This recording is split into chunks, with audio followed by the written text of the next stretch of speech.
Matius 17. Yesus dimuliakan di atas gunung.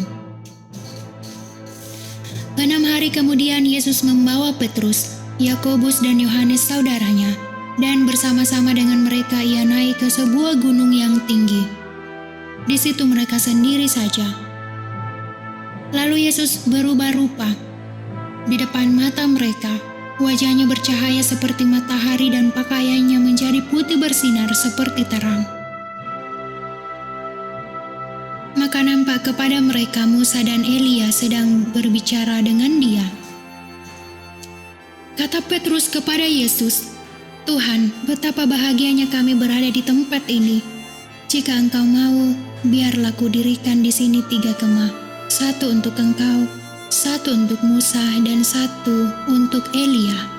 Dan tiba-tiba sedang ia berkata-kata, turunlah awan yang terang menaungi mereka, dan dari dalam awan itu terdengar suara yang berkata, "Inilah anak yang kukasihi, kepadanya lah aku berkenan, dengarkanlah dia."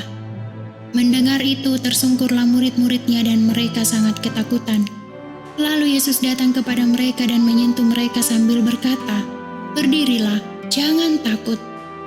Dan ketika mereka mengangkat kepala, mereka tidak melihat seorang pun kecuali Yesus seorang diri.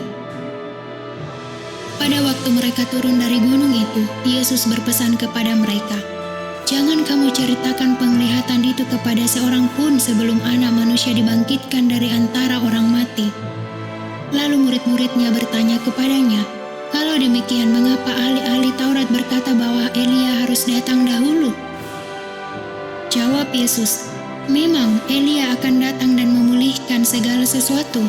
Dan aku berkata kepadamu, Elia sudah datang, tetapi orang tidak mengenal dia dan memperlakukannya menurut kehendak mereka.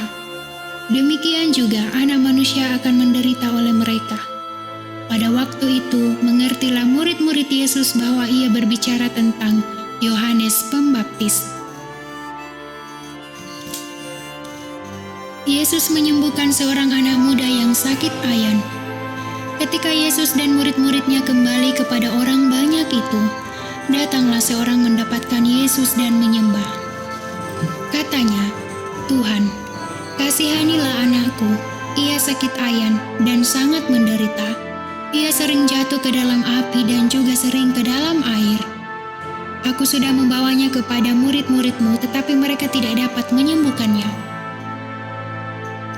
Maka kata Yesus, "Hai kamu angkatan yang tidak percaya dan yang sesat. Berapa lama lagi aku harus tinggal di antara kamu? Berapa lama lagi aku harus sabar terhadap kamu? Bawalah anak itu kemari."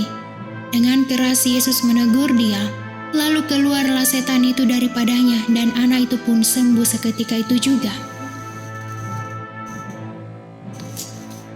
Kemudian murid-murid Yesus datang dan ketika mereka sendirian dengan dia, bertanyalah mereka, "Mengapa kami tidak dapat mengusir setan itu?" Ia berkata kepada mereka, "Karena kamu kurang percaya. Sebab aku berkata kepadamu, sesungguhnya sekiranya kamu mempunyai iman sebesar biji sesawi saja, kamu dapat berkata kepada gunung ini, 'Pindah dari tempat ini ke sana,' maka gunung ini akan pindah dan tak akan ada yang mustahil bagimu." Jenis ini tidak dapat diusir kecuali dengan berdoa dan berpuasa. Pemberitahuan kedua tentang penderitaan Yesus. Pada waktu Yesus dan murid-muridnya bersama-sama di Galilea, ia berkata kepada mereka, "Anak Manusia akan diserahkan ke dalam tangan manusia, dan mereka akan membunuh dia, dan pada hari ketiga ia akan dibangkitkan." Maka hati murid-muridnya itu pun sedih sekali. Yesus membayar bea untuk bait Allah. Ketika Yesus dan murid-muridnya tiba di Kapernaum, datanglah pemungut bea bait Allah kepada Petrus dan berkata, "Apakah gurumu tidak membayar bea 2 dirham itu?" Jawabnya, "Memang membayar." Dan ketika Petrus masuk rumah, Yesus mendahulinya dengan pertanyaan, "Apakah pendapatmu, Simon? Dari siapakah raja-raja dunia ini memungut bea dan pajak?" Dari rakyatnya atau dari orang asing? Jawab Petrus, dari orang asing. Maka kata Yesus kepadanya, jadi bebaslah rakyatnya. Tetapi supaya jangan kita menjadi batu sandungan bagi mereka, pergilah memancing ke danau, dan ikan pertama yang kau pancing, tangkaplah dan bukalah mulutnya, maka engkau akan menemukan mata uang 4 dirham di dalamnya. Ambillah itu dan bayarkanlah kepada mereka, bagiku dan bagimu juga.